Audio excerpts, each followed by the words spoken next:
Ce que toutes les femmes doivent entendre sur les relations hétéro. J'ai envie de vous faire une vidéo par rapport à mon expérience pour que les femmes en fait arrêtent de croire qu'elles n'ont pas de pouvoir, arrêtent de subir leurs relations et arrêtent surtout de se mettre de côté parce que on pense à tout le monde, on trouve des excuses à tout le monde et on tient à l'harmonie de tout, tu vois.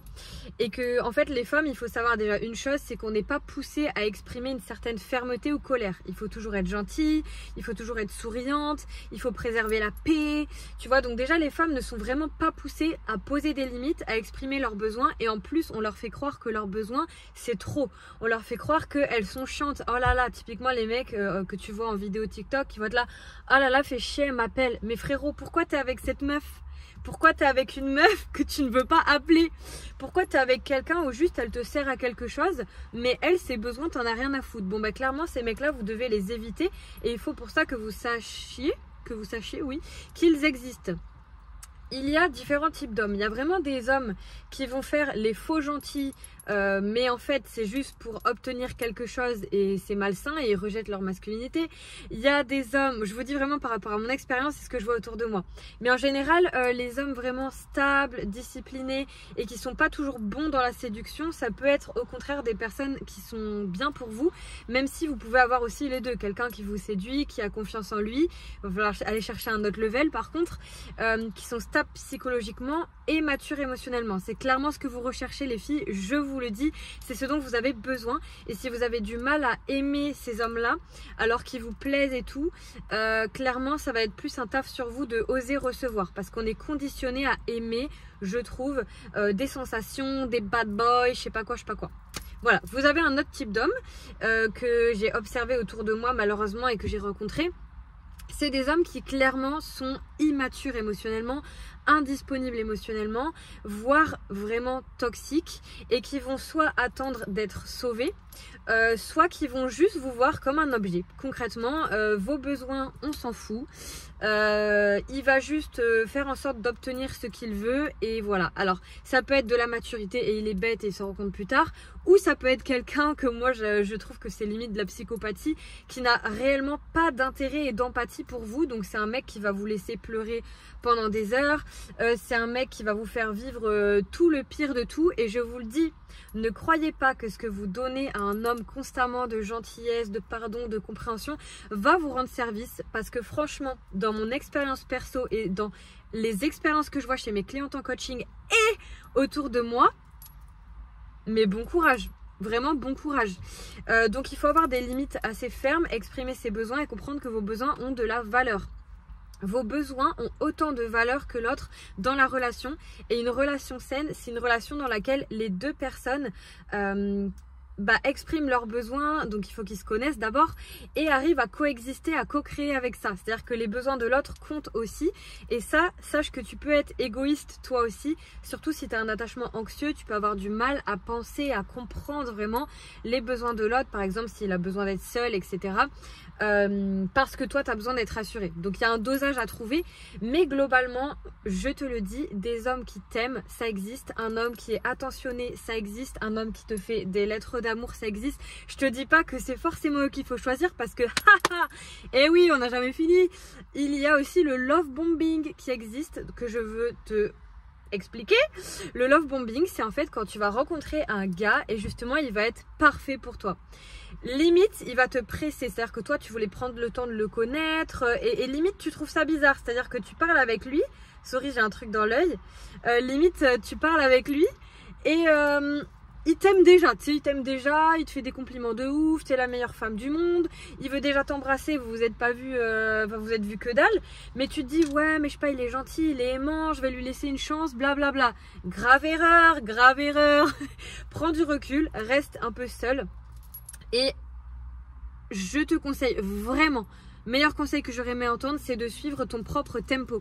Souvent on va avoir peur de perdre le mec, on va avoir peur de gâcher le moment ou quoi, mais il faut vraiment t'écouter. Si le mec il précipite beaucoup les choses, que ce soit pour coucher avec toi, pour t'embrasser, pour se mettre avec toi, alors certes tu peux avoir de la chance et pour moi c'est un cas rare et que ce soit un mec bien, mais ça peut aussi être du love bombing, quelqu'un qui s'emballe trop vite et que finalement tu vas commencer à t'ouvrir, peut-être à faire l'amour avec lui. Alors tu fais ce que tu veux, on s'en fout, mais si t'es quelqu'un qui attend d'avoir des sentiments, d'être sûr, d'être en confiance avec un homme pour faire ça, mais franchement attends, genre surveille-le, observe-le. Et vraiment j'aurais aimé entendre ces conseils là, parce qu'il y a beaucoup de femmes qui ont pu souffrir après de se sentir utilisées. Si tu t'es senti utilisée, on va te débunker ça maintenant pour que ça te touche pas autant.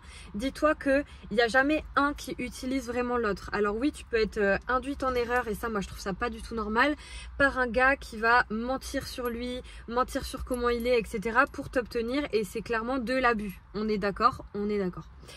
Mais je veux aussi que tu puisses te dire que ça a été aussi ton choix. Certes, pas totalement éclairé, je suis d'accord, c'est injuste, mais ça a été aussi ton choix de coucher avec cet homme ou de rencontrer cet homme, et c'est une forme de pouvoir que tu as, donc tu ne peux pas que subir. C'est vraiment hyper important pour moi de te transmettre ça pour pas que tu en souffres pendant des années, que tu t'en veuilles, alors qu'en fait, genre, tu sais, t'es juste une meuf bien intentionnée et aimante et il n'y a pas de problème. Voilà les choses que je voulais te transmettre sur les hommes. Et aussi un dernier truc que je voulais te transmettre sur les hommes, c'est ceux qui vont attendre d'être sauvés vraiment, et que tu vas servir de femme ascenseur. Alors ça, je le vois chez des hypersensibles que j'ai accompagnés, et ça me bute, ça me met en colère. C'est des mecs en fait qui vont vraiment faire voilà love bombing, machin machin, puis disparaître, puis love bombing, et toi il suffit que tu n'aies jamais connu ça, que tu n'aies pas trop de prévention, que tu sois déjà attaché, ça peut être plus dur de partir. Tu peux le faire, mais clairement c'est plus dur, et en plus ça te rend accro parce qu'il y a vraiment un impact avec ta dopamine et tes hormones, ton cerveau, du fait que le mec te donne, retire, enfin c'est horrible. Et en fait il y a des femmes qui tombent sur des hommes comme ça, qui vont s'installer chez elles, ne pas payer le loyer, ne pas travailler, les endetter, leur prendre littéralement leur argent, leur santé, tout ce que tu veux, même leur faire des enfants et se casser après. Je te dis, c'est vraiment un truc que j'ai vu. Encore une fois, je te rassure, il y a plein de mecs bien qui existent, je veux vraiment le dire pour que tu ne perdes pas espoir, et des femmes aussi, hein, c'est encore un autre sujet. Mais je veux que tu saches que ce type d'homme existe, et que parfois ce type d'homme que tu vas idéaliser, que tu vas dire non mais il va évoluer, non mais là il s'est remis en question, non mais là il peut voir une psy et ça ira. Non, non ma belle, non. Ce mec est un cloporte, ce mec est un clochard, ce mec va te sucer ton âme jusqu'à l'os. Ce mec vraiment, mais je te le dis comme je le pense, il va te sucer ton énergie, il va te aspirer ton âme, et tu ressors de ces relations quand en gros c'est bon, il a profité machin, lui il va aller chercher une autre meuf pour toujours faire la victime, la casser, lui faire croire qu'elle est pas belle, qu'elle est chiante, qu'elle est trop comme ci, trop comme ça, juste parce qu'en fait il a besoin de la rabaisser, parce que sinon si la femme se rend compte de sa valeur à elle et de ce que lui fait, elle va s'en aller. Donc c'est quelqu'un qui est insécure, qui a besoin de contrôle, et je te jure, ne t'engage pas à guérir un homme comme ça. Soit il va chez le psy, il fait un taf de fou, et encore moi je suis désolée mais je les croirais même pas, soit non, non, non, non, non. N'essaye même pas en fait, te dis pas en mode mais non mais avec moi il va changer, ça c'est un truc d'égo, c'est en mode j'ai le potentiel de l'aider grâce à moi. Non, il n'est pas comme toi, et tout le monde n'a pas cette même bienveillance, et tu dois absolument savoir ça sur les hommes. Aussi quelqu'un qui est aimant, que genre vraiment vous vous aimez, mais qui est complètement désinvesti, désengagé de la relation, qui fait très peu d'efforts, qui te répond tous les je sais pas combien heures, qui te laisse t'inquiéter, qui sait que ça te fait du mal mais qui ne change pas, tu as le droit de partir. Ce n'est pas parce que tu aimes ce mec et qu'il t'aime et tu le sais, tu le sens, que tu ne dois pas partir. Tu as le droit de partir. Alors je veux pas dire à tous les gens qui regardent cette vidéo de larguer leur mec, c'est pas ça, mais quand même je voudrais que vous remettiez les choses en perspective, parce que je vous jure que l'amour rend vraiment aveugle, hein, je vous jure vraiment. Et moi-même en fait j'ai connu un homme il y a des années maintenant, qui a été adorable, genre des cadeaux, vraiment l'homme hyper romantique, hyper amoureux. Et ensuite qui a commencé à devenir contrôlant avec moi, avec ses amis, comment j'étais avec ses amis, il insinuait que je les draguais. Du coup j'osais même plus bouger, genre je me sentais plus libre d'être moi-même. J'étais très faible, très affaiblie. Il utilisait, en fait il avait vraiment ce besoin de me dominer quoi. Et il utilisait mes émotions vraiment contre moi pour se moquer de moi, etc. Donc c'était vraiment une relation qui m'a beaucoup marquée, qui m'a fait beaucoup souffrir. Et en fait cet homme-là, Je croyais vraiment, enfin c'est fou parce qu'aujourd'hui c'est un mec, j'en veux même pas, mais même pas, tu vois, même pas je veux lui parler, genre il m'intéresserait pas, mais c'est des mecs qui peuvent devenir violents, verbalement et physiquement par la suite, et même sexuellement, il faut vraiment le savoir, ça existe, et il y a des hommes comme ça, et si tu es dans une situation pareille, où le mec n'écoute pas tes besoins, le mec fait des choses sans ton consentement, le mec est violent physiquement, puis après il s'excuse et il n'a pas le même visage devant tes parents, ton entourage que toi, mais par pitié, quitte ce mec. T'as l'impression que tu peux pas, je sais, parce que c'est un trauma bond, ça s'appelle, bon bref, on en reparlera, mais c'est vraiment, voilà, prends du temps pour toi, prends du recul, pars en vacances, pars loin de ce mec par pitié, même trouve-en un autre, je sais pas, mais vraiment, genre, quitte ce putain de mec parce que tu seras tellement mieux sans lui, mais tu peux pas savoir. Tu vas juste traverser une longue période où tu vas être mal, tu vas te sentir perdu, tu vas t'en vouloir, tu vas te dire j'aurais voulu qu'il fasse ça, je voudrais qu'il s'excuse, je voudrais m'en remettre, je voudrais voilà. Mais en fait, je te le dis, hein, tu pourras t'en remettre sans ses excuses, tu les attendras même plus, et ce mec n'en vaut clairement pas la peine. En plus, plus tu vas vieillir, plus tu vas voir qu'il devient moche et con, ou alors beau mais il t'attirera même pas tellement il te dégoûte. Donc je te le dis, voilà. Poubelle, poubellos, poubellos. Je crois qu'on va s'arrêter là. En tout cas, sache que tu mérites totalement quelqu'un qui t'aime correctement. Tu mérites que tes besoins soient pris en compte. Tu n'es pas trop, tu n'es pas chiante, tu n'es pas ceci, cela. Je te dis pas qu'il faut trouver quelqu'un qui remplit tous tes besoins et comprend tout de toi instantanément. Non, il faut aussi communiquer, etc. Mais quand même, il faut vraiment que tu saches qu'il coche des cases comme une stabilité psychologique, pas de misogynie, la base, qu'il soit pas misogyne, qu'il soit bienveillant, qui propose, qui s'intéresse vraiment à toi, c'est-à-dire qui te pose des questions, qui s'intéresse à toi en tant que personne unique, qui soit valorisant vis-à-vis de ce que toi t'aimes chez toi, et même en général un mec qui te fait t'aimer plus, tu vois, qui te fait toi t'aimer plus, et où vraiment tu te sens heureuse et épanouie parce que t'as le droit en fait. Et il y a trop de femmes dans ma communauté qui sont les sauveuses des hommes, vraiment, et qui subissent ça, qui font même du dev perso, mais juste pour genre étouffer leurs besoins et leurs émotions et que la relation marche, et ça c'est fini, ça c'est fini. Aujourd'hui tu viens en coaching, clairement tu vas identifier tes besoins, tu vas juste genre glow up de l'intérieur, tu vois. Je te dis pas que c'est pour ça que je me freine un peu là, c'est que je sais qu'il y en a, parfois vous avez même peur d'avancer, vous avez même peur d'aller mieux, vous avez même peur d'être heureuse et de faire vos trucs pour vous parce que vous savez que vous allez quitter cet homme. Dites-moi si ça vous parle. Et c'est pour ça que souvent, je prends des pincettes. Parce que les meufs qui viennent dans mes coachings, je vous dis la vérité, il y en a qui restent avec leur mec, mais il y en a beaucoup où ça s'arrête parce qu'en fait, quand elles commencent à aller mieux, à identifier leurs besoins, exprimer leurs émotions, s'aligner avec leurs valeurs, faire un job qu'elles aiment, poser un peu des limites et tout, ben, il y a un moment, ça se déséquilibre. Soit les deux évoluent ensemble et c'est génial.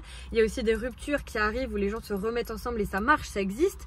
Mais voilà, il faut savoir qu'en fait, c'est un truc qui peut arriver. Donc si tu as extrêmement peur de ça, tu as extrêmement peur d'être seule, tu as peur, tu es terrorisée même de perdre l'autre, c'est des choses que j'ai vraiment vécues. Je te jure que tu es capable de le surmonter. Je te jure que tu as les ressources pour y faire face. Je te jure que tu pourras supporter d'être seule. Et la première chose que tu dois faire, c'est te confronter à tes émotions, les ressentir. Ce que tu fais en fait, c'est que tu fuis tes propres émotions, tu fuis ta propre douleur, et en voulant sauver ces hommes, tu es en train en fait de juste te fuir toi-même et ce que toi tu dois guérir et ce sur quoi tu dois avancer. Donc vraiment fais le job, va voir un psy, mets ton focus uniquement sur toi. Que tu sois en couple, ça pourra améliorer ton couple, ou que tu sois célibataire, ou que voilà en ce moment tu as rencontré un gars et tu es un peu tourmenté par tes pensées. Remets ton focus sur toi. Il faut vraiment que ton focus soit sur toi. Voilà, les femmes, c'est ce que je vous conseille. Je suis vraiment contente. Dites-moi si cette vidéo vous a parlé. Moi, je vous ai lâché toutes les vérités, toutes les dingueries. Bon, je dis ça, mais il n'y a pas une vérité, tu t'en doutes. Mais je sais que des mots comme ça va résonner chez vous, que c'est plus frontal et qu'on a besoin de ne pas être tout le temps en train de nuancer et faire de la compréhension. Surtout pour des femmes comme nous, des femmes qui sont hypersensibles. Et moi, je vous le dis, genre aujourd'hui, il y a des gars que je laissais revenir dans ma vie ou laisser me parler. Aujourd'hui, ils sont dans mes blocages, ils sont dans mes restrictions. Ils sont en train d'essayer de me parler, mais c'est une catastrophe. Genre, c'est des mecs que je veux plus dans ma vie. Et ils savent en fait que ça marche plus sur moi. Ils ont compris que je n'étais plus manipulable et donc ils ne reviennent plus. Et c'est pour ça que si vous êtes rejeté par des hommes avec qui que vous aimiez ou avec qui vous vouliez construire une histoire, ça peut être aussi que vous êtes juste plus manipulable. Ça peut être juste aussi que c'est des mecs qui vous correspondent pas et juste vous leur plaisez pas, et ça c'est ok, on s'en fout, tu vois. Mais il faut vraiment être à l'aise avec le rejet, voilà. Si tu sens que tu as besoin de travailler sur ces problématiques, que tu veux faire vraiment un pas là-dessus, être accompagné pendant ce chemin, et que tu veux que ça soit avec moi, tu peux remplir en dessous là dans ma bio le formulaire pour du coaching personnalisé, et je te proposerai l'offre qui te correspond le mieux. En tout cas, même si tu rejoignais pas le coaching, dis-moi si ça t'a aidé, partage cette vidéo à tes potes. Genre franchement, faut réveiller les meufs en 2024-2025 là, c'est bon, on n'accepte plus les miettes. C'est pour ça d'ailleurs qu'il y a plus de célibataires et que les femmes sont très bien parfois célibataires, parce qu'en fait bah on a upgrade notre game, on n'accepte plus de la merde. Allez, à très vite pour une prochaine vidéo.